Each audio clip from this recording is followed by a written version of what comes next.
Morning guys. Pagtripa naman natin tong bayabas nila nanay. Maliit pa lang kasi hinog na to eh. Dito tayo.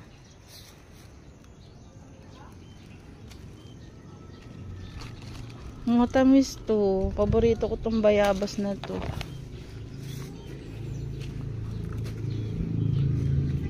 Tingnan mo, kinakain lang ng ibon. Oh.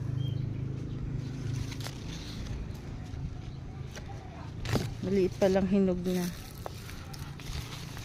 Dito tayo.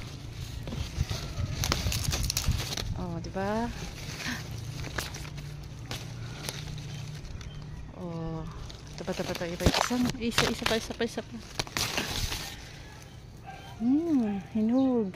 Ang dami na uling bunga. Ayun guys, so pinakain lang ng ibon.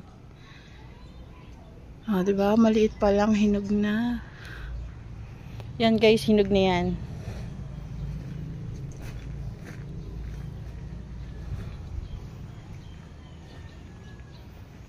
Ang dami sa taas eh. Ayun pa. Hinog na 'yan. Wala lang akong panungkit.